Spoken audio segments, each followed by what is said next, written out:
Welcome back to the deep dive. Today we are taking a surgical scalpel to one of the most critical and complex monitoring tools we have in our field. We're decoding depth of anesthesia monitoring. And this isn't just about, knowing the number on the screen. Yeah. This deep dive is really custom engineered for you, the practitioner, the resident prepping for that final exam, or, frankly, any consultant focused on minimizing patient risk. Right. We're really aiming to build a mechanism-based, exam-ready understanding that goes way beyond just rote memorization. The sources we're drawing on are pretty extensive. They are. They cover everything from the foundational neurophysiology right up to the specifics of proprietary algorithms like the Bispectral index or BIS. And we'll get into those high-stakes clinical cases that really define best practice in preventing awareness. So our mission objective, it's pretty clear. We want to move past the superficial because in the modern OR, with all the polypharmacy and muscle relaxants we use, those traditional clinical signs of depth, they're gone. They're masked. Which means we're now profoundly dependent on technology to guard against, the devastating complication of intraoperative awareness. And that's the core of it. We're going to dissect exactly what these monitors are listening to, the actual language of the cortex, and maybe even more critically, what information they miss. Right. We're here to give you those high-scoring nuances, the things that separate a merely proficient clinician from, a recognized expert in those really high-stakes moments. Okay, let's unpack this entire field. And I think we have to start with the absolute foundation, the first question on any exam, defining the anesthetic state itself. Let's do it. So, general anesthesia, GA. What is it really? Okay, so GA is this complex neuropharmacologic process, but the first thing to get your head around is that it's fundamentally a composite state. It is not a single homogeneous thing. Not a single depth. No. The biggest mistake you can make is treating it like a volume dial that you just turn up and down. We have to recognize the components as independent, separable, and sometimes even dissociable processes. So we're not aiming for one single effect. We're actually trying to achieve several distinct outcomes at once. 4, to be precise. And that 4-point list, that's crucial for exams, isn't it? It's everything, because it establishes the different sites of drug action in the nervous system, the 4 cardinal separable features of general anesthesia that every candidate must know are: first, loss of all sensation. Primarily pain. Analgesia. Exactly, that's your analgesia component. Second is sleep. And sleep means both unconsciousness and amnesia. That's your hypnosis component. Which is the primary target of our DOA monitors. That's the one. Third is immobility and muscle relaxation. And fourth, the abolition of somatic and autonomic reflexes. And the practical consequence of this composite nature is, you can have one without the others. Absolutely. You can pharmaceutically achieve any one of those 4 components without necessarily getting the others. So giving a muscle relaxant to achieve immobility tells you about consciousness. It tells you nothing, absolutely nothing, because the sites of action are distinct. Consider immobility, the minimum alveolar concentration for immobility, or MASI immobility. That's mediated largely by the spinal cord. The spinal cord. Now contrast that with the site of action for unconsciousness and amnesia, the target of our EEG monitors. That involve these incredibly complex supraspinal, cortical, and thalamocortical mechanisms. So you can have a completely still patient with suppressed spinal reflexes whose cortex is wide awake, and vice versa. It's a crucial separation of concepts. Let's nail down another critical distinction then. The difference between the reversible states we induce. Where does sedation end, and where does true general anesthesia begin? The clinical separator is one word: arousability. Arousability. Sedation is defined as a drug-induced hypnotic state where the patient remains arousable by sufficient stimulation, whether that's a verbal command, a bit of a shake, or even deep pain. So clinically, that's like a RSS score of -1 or -2. Roughly, yes. Light sedation. General anesthesia, on the other hand, is a reversible drug-induced unconscious state that is unarousable.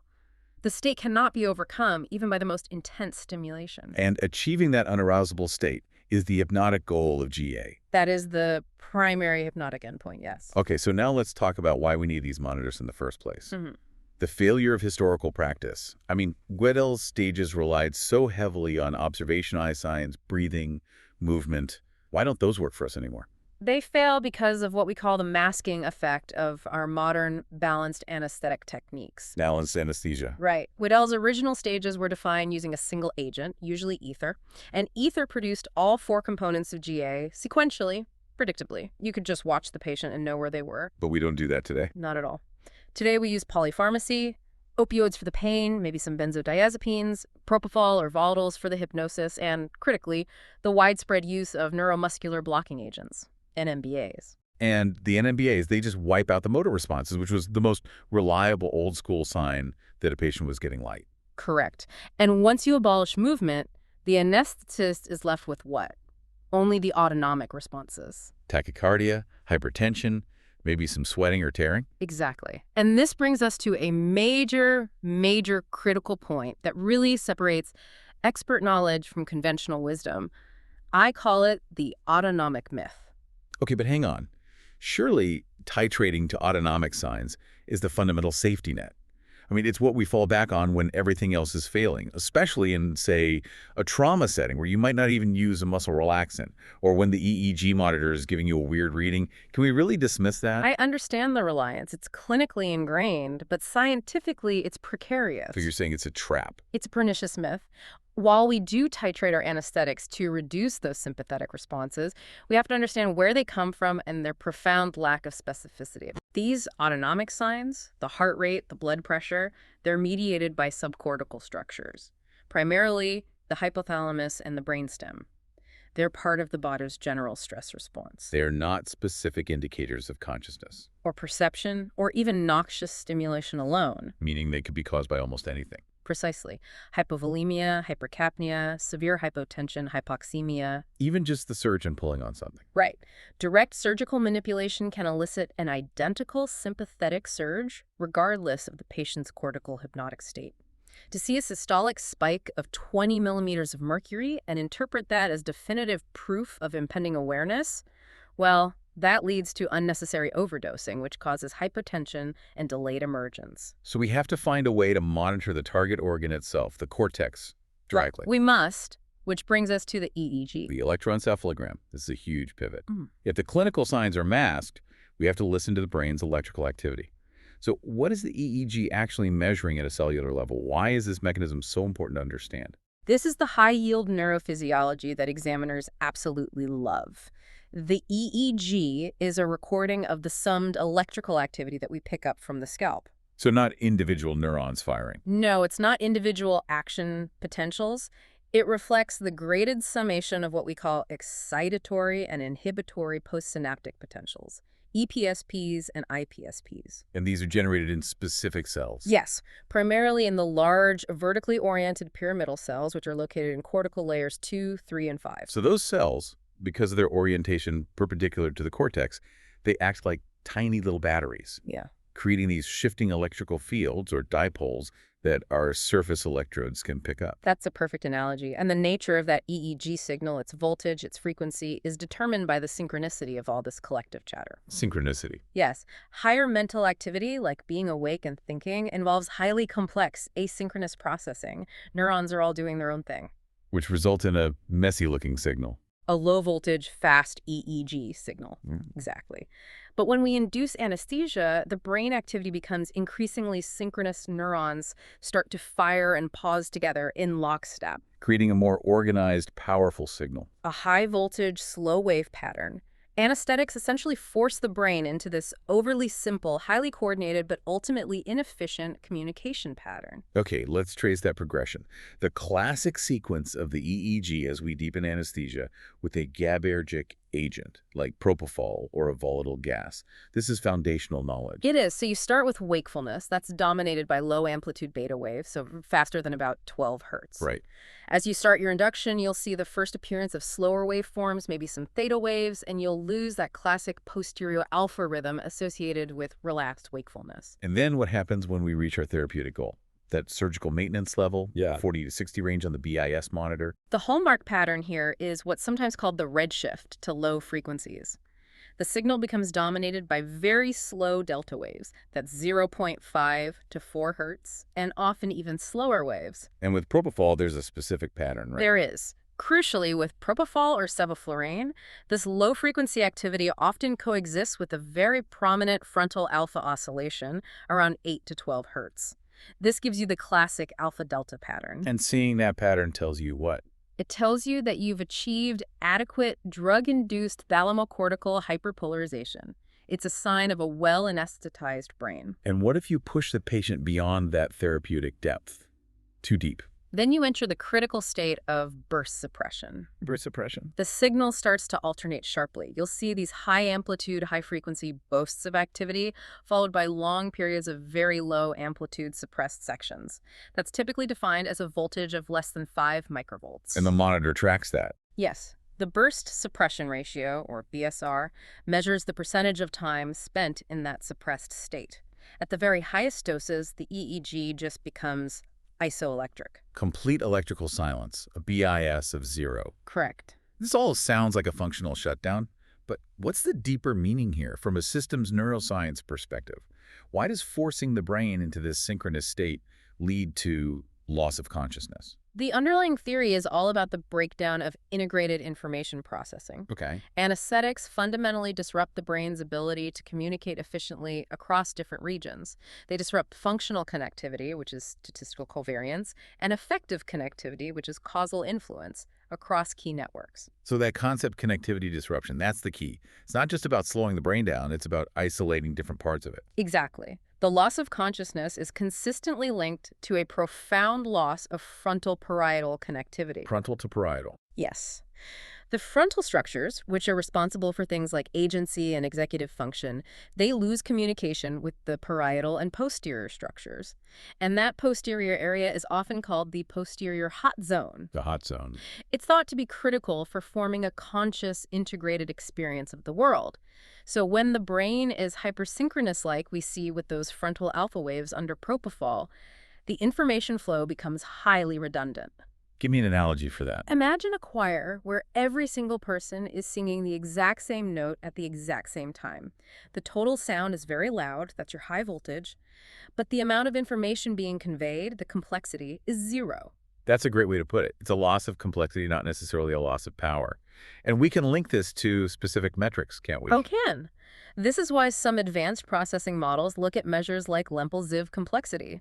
That synchronized activity, like the frontal alpha under propofol, has very low complexity. It's highly redundant. So the brain looks organized on a graph, but is actually completely inefficient for processing anything new or integrated. Which effectively shuts down consciousness.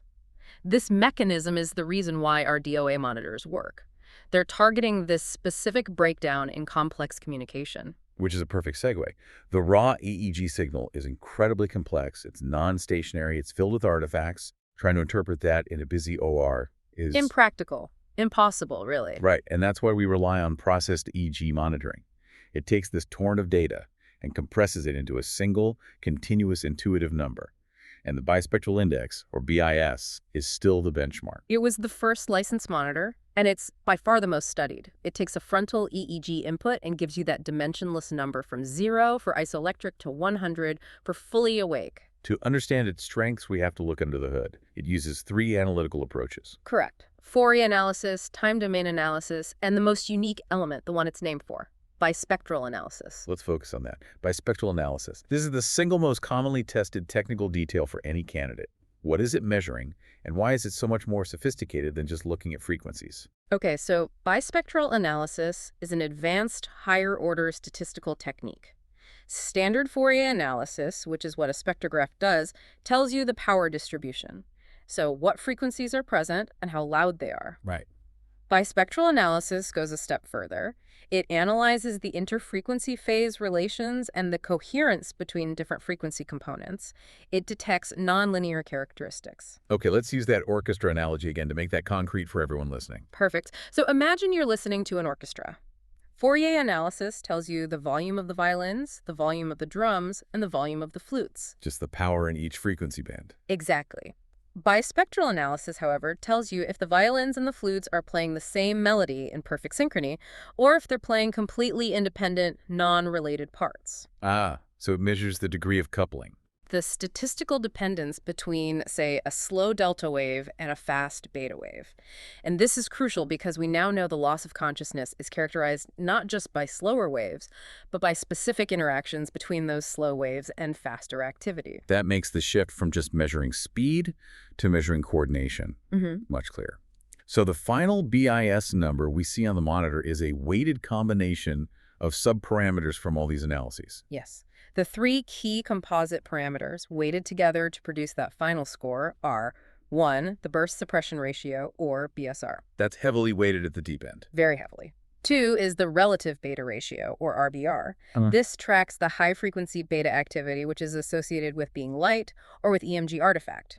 That tends to dominate the calculation in the lighter ranges, say from 60 to 100. And the third? The third is sync fast-slow.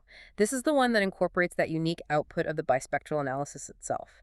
It measures the phase and frequency coupling between the dominant rhythms. Okay, now for the non-negotiable knowledge point. The BIS scale and its clinical correlations.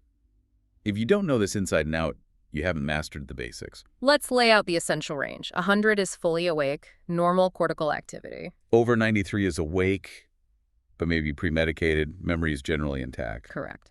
Then 65 to 85 is your recommended range for pure sedation. So for ICU sedation or monitored anesthesia care, the probability of a patient responding is still pretty high there. And the sweet spot for GA? 40 to 60. That is the gold standard range for general anesthesia maintenance. This correlates with a very high probability of unconsciousness and negligible explicit recall. Below 40. That indicates deep hypnosis, and you'll start to see burst suppression. This is where you need to be vigilant for hemodynamic side effects like hypotension. And 0 is cortical electrical silence. Complete silence. We mentioned the burst suppression ratio, the BSR, and there's also something called the QAZI algorithm. Why isn't BSR just a simple on or off measure? So BSR is defined as the percentage of time the EEG is suppressed, so less than 5 microvolts over a rolling time window.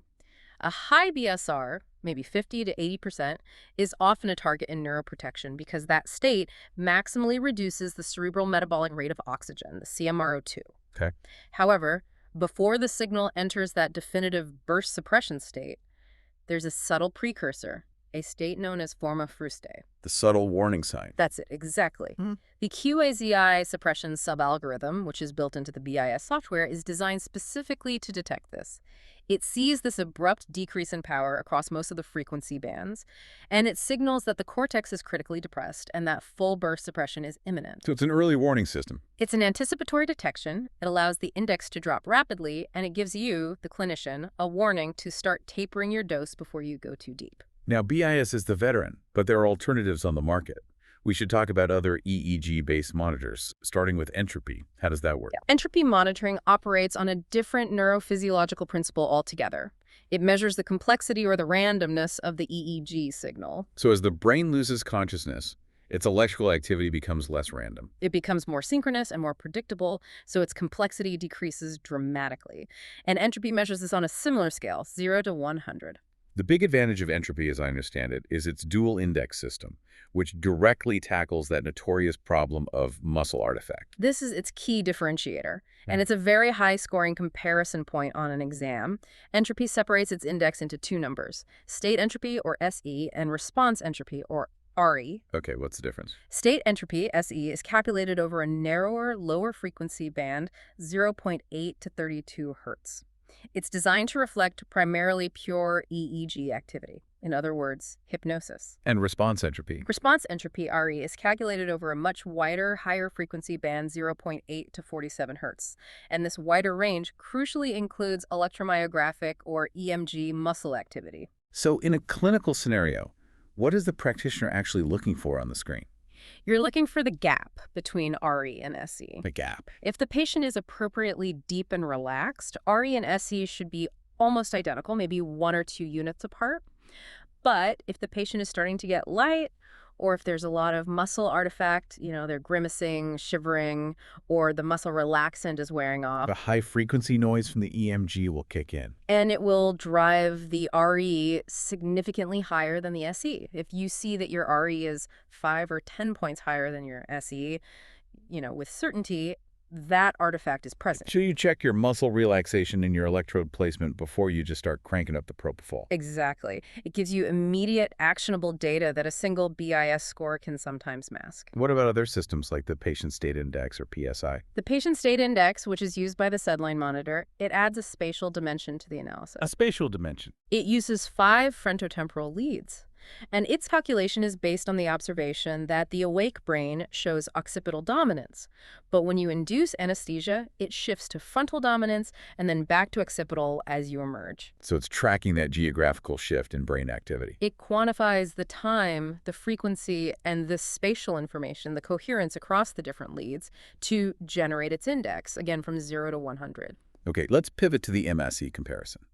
This is an absolutely essential distinction that prevents people from misusing these technologies. Why are DOA monitors not a substitute for MS? Because they measure completely independent physiological processes that are mediated at different sites in the central nervous system. Yep. MSE immobility measures the concentration of a gas that prevents movement in response to a surgical stimulus, Right. and that is mediated at the spinal cord. Right. DOA monitors like BIS or Entropy measure the hypnotic component on consciousness and amnesia, and that is mediated by those supraspinal cortical and thalamocortical circuits we talked about. So can we be more specific about the relationship between those two things? We can. The concentration required to prevent perceptive awareness, what we call MSE awake, is typically much, much lower. It's about 0.34 times MC immobility for the potent volatile agents. So our DOA monitors are tracking that MC awake level, not the MSE mobility level. Precisely. It is entirely possible for a patient to have a BIS of, say, 45, so adequate hypnosis, but still move if you don't use a muscle relaxant and your volatile concentration is below MSE mobility. Which underscores why you have to monitor both things.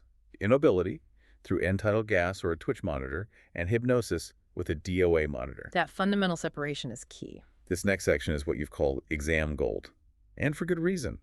Knowing how specific drugs interact with the EEG signal is what demonstrates a true mechanism-based mastery of pharmacology. Absolutely. Let's start with the agents that just break all the rules, the classic examiner trap. The dissociative agents? The dissociative agents, so ketamine and nitrous oxide, are critical exceptions. They're exceptions because they act primarily on non-GABAergic pathways, and that fundamentally alters the EEG signature that the monitors are looking for. So how does ketamine affect the BIS? Ketamine is primarily an NMDA receptor antagonist. It produces what we call dissociative anesthesia. It does not produce that synchronized, slow-wave alpha-delta pattern that we see with the GABAergic drugs. So what does it do? It often produces paradoxical effects. You'll either see no change in the BIS value, or, critically, you'll see a dose-dependent increase in the BIS value. It can go up into the 80s or 90s. It goes up. Why?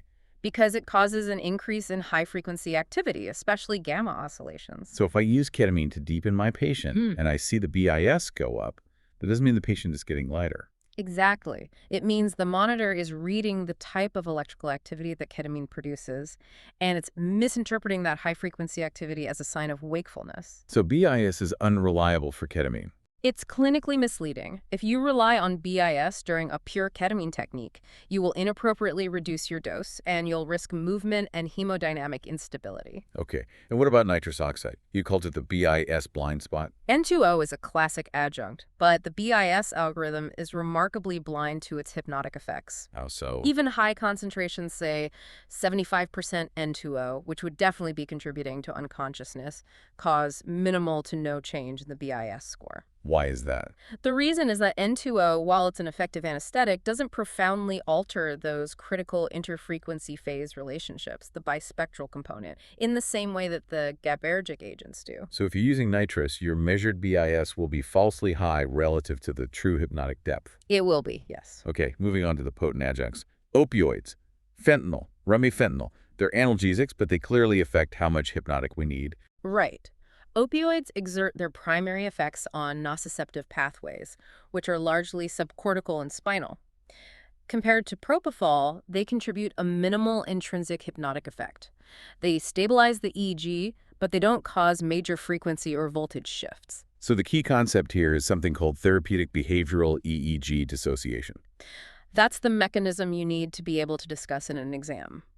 The addition of an opioid allows the patient to tolerate a surgical stimulus without having those nonspecific autonomic responses, so they appear deeper behaviorally. Which means you can maintain the surgical state at a A higher BIS value. A relatively higher BIS value, yes, often in the high 50s or even into the 60s, a number that would be considered too light if you were just relying on a hypnotic agent alone. So opioids deepen the analgesic component, which spares the hypnotic requirement. Leading to that dissociation between the clinical behavior and the cortical electrical reading. That's it. And dexmedetomidine, we see it a lot for procedural sedation. Dexmedetomidine, which is an alpha-2 agonist, is unique. It induces a state that neurophysiologically resembles natural non-REM sleep. It generates prominent spindle activity and slow-wave EEG. So it's different from the GABA drugs. Very different. It tends to preserve a lot of the underlying connectivity patterns. While it does lower the BIS score reliably, it achieves a sedative, arousable state that mimics sleep, which actually makes it a very reliable drug to titrate with BIS as long as your target remains in that sedation range of 65 to 85. Okay, let's turn to the clinical artifacts that plague our numbers. EMG contamination. How much of an effect does this muscle noise really have? Oh, it has a colossal effect, a huge effect. EMG activity, primarily from the facial and temporal muscles, the frontalis muscle, is high-frequency electrical noise. And the BIS algorithm sees that high frequency. And interprets it as high-frequency beta activity, which it associates with arousal or light anesthesia. Therefore, EMG artifact falsely elevates the BIS score, sometimes drastically, and that can lead to the unnecessary and dangerous deepening of anesthesia. So let's run a scenario.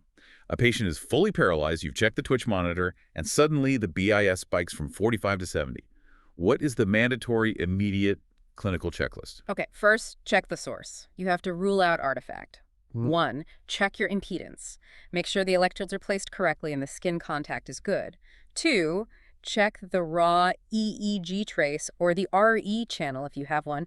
Look for that high-frequency spiking or note the RSE differential. If RE is high, you know you have muscle noise. Exactly. 3, recheck your neuromuscular blockade. Is the block wearing off, allowing subtle facial muscle activity?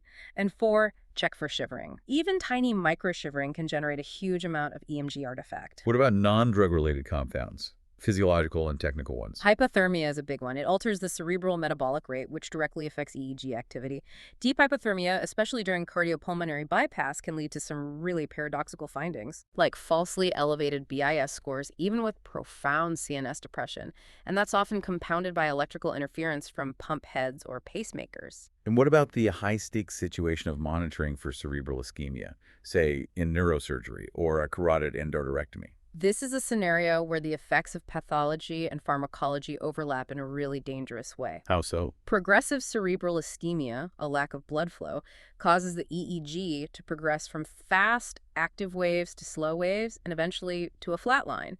And that progression almost perfectly parallels the deepening effects of our anesthetic agents. So if you see the EEG slowing down in a high-risk patient, you have to immediately figure out if it's your drug or if it's ischemia. You have to differentiate. Is it a drug effect, which would be systemic and global, or is it focal ischemia, which would be regional?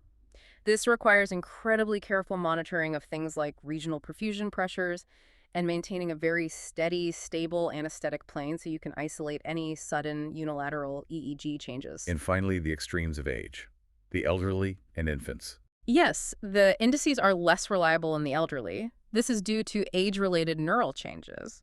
They often require less anesthetic, but may maintain an acceptable level of hypnosis at what seem to be higher BIS scores, maybe in the 60s or 70s. You call that neural inertia. It's like a lag in the cortical response. Conversely, for children under 12 months, their developing brain structure and different dominant rhythms mean that the adult-based algorithm is just inappropriate. The scores are unreliable. Understanding all these confounds leads us right into high-stakes clinical decision-making. How do these monitors guide our daily titration, particularly with TIVIA, total intravenous anesthesia? Oh, for TIVIA, they are indispensable, absolutely critical for precision drug delivery. If you don't have an end-tidal gas concentration to look at. Exactly. You don't have that MAC equivalent feedback. So DOA monitors provide the only real-time measure of the hypnotic component. Targeting 40 to 60 ensures you're giving the optimal amount of drug. Preventing both overdosing and underdosing. Right. It reduces propofol consumption, which minimizes hypotension, and it prevents underdosing, which prevents awareness. Study after study shows DOA monitoring in TIVA leads to reduced drug use and faster emergence without increasing awareness. Okay, let's run through the classic VIVA questions. Most common one first. You have a high BIS, say 75, in a patient who is completely paralyzed and has a stable blood pressure. You've confirmed the paralysis with a TOF monitor. What is your systematic response?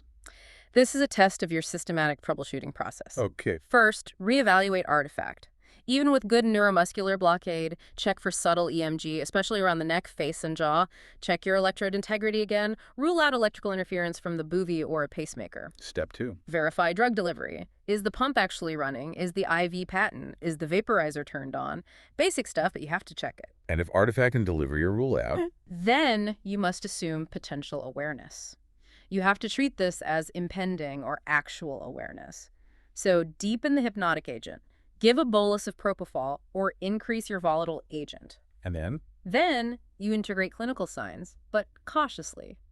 Look for those non-somatic signs, but remember their non-specificity. Are they tearing up? Are they suddenly hypertensive when the surgeon stimulates?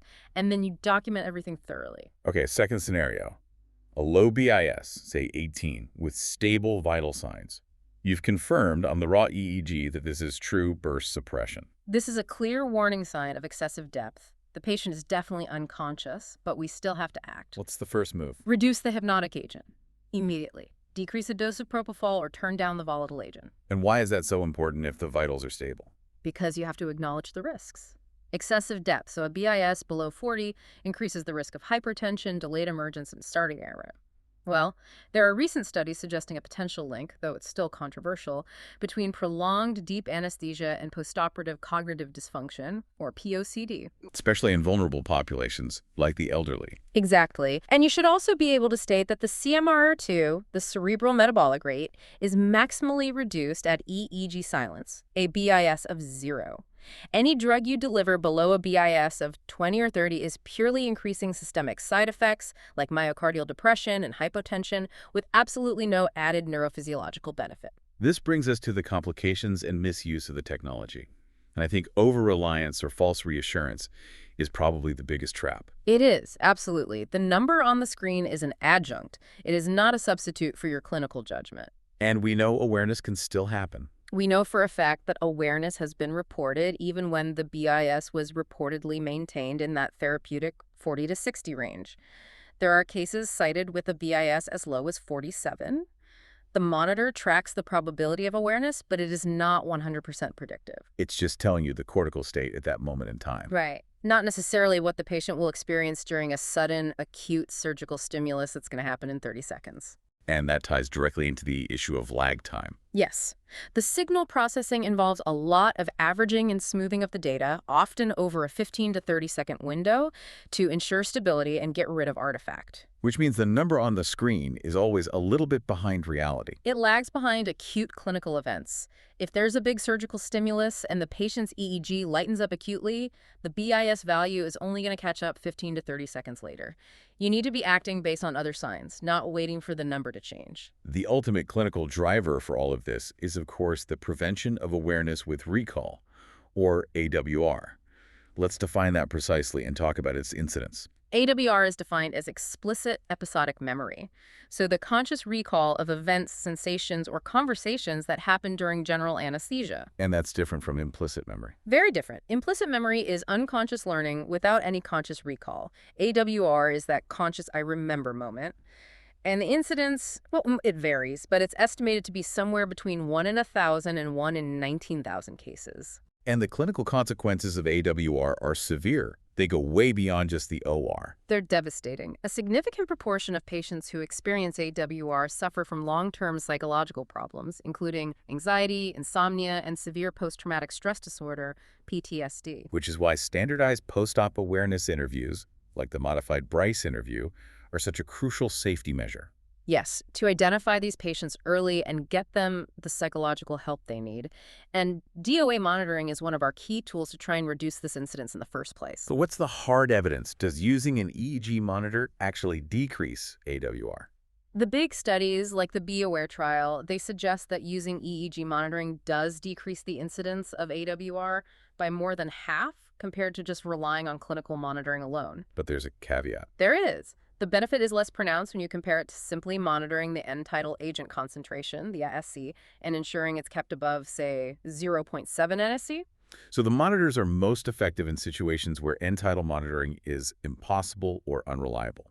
Exactly, like in TIVA or during complex cardiac bypass procedures. Let's give everyone that list of indications for DOA monitoring, the situations where a senior examiner would absolutely expect you to be using it. Okay, the 4 mandatory indications are 1. Total intravenous anesthesia, TVA, it's essential. No end-tidal to rely on. 2. The use of neuromuscular locking agents, or paralysis. It's mandatory because NMBAs mask the primary sign of lightning anesthesia, which is movement. Makes sense. 3. High-risk patients. This includes people with a history of AWR, patients who need high opioid-based techniques, patients with difficult airways where deep anesthesia is needed quickly, or patients where you're restricted from deepening the anesthetic because of hemodynamic instability, like in severe cardiac dysfunction. And the fourth? Specific procedures, primarily cardiac and neurosurgery, where that precise control over CMRO2 and the detection of ischemia are paramount. Okay, let's crystallize the limitations one last time. The 3 crucial red flags about what the BIS does not measure. You need to be able to repeat these 3 facts perfectly in an exam. 1. BIS is not an analgesia monitor. It measures the cortical hypnotic state, unconsciousness, not the blockade of nociception. Got it. 2. BIS is not an immobility predictor. Immobility is a spinal reflex, MASI immobility, not a cortical measure. And 3. Unreliability at the extremes of age. So it's unreliable in children under 12 months, and it's less reliable in the elderly population. Perfect. Finally, let's provide those crisp model answers that will make a candidate stand out in a Viva. Commit these 3 mechanism-based one-liners to memory. First, the primary target of BIS is Hypnosis and amnesia, the cortical disconnection component of anesthesia. perfect. Second, BIS in a patient receiving ketamine. Increases or does not change. This is due to NMDA antagonism inducing high-frequency activity that fools the GABA-focused algorithm. Excellent. And third, the role of opioids is They cause therapeutic behavioral EEG dissociation.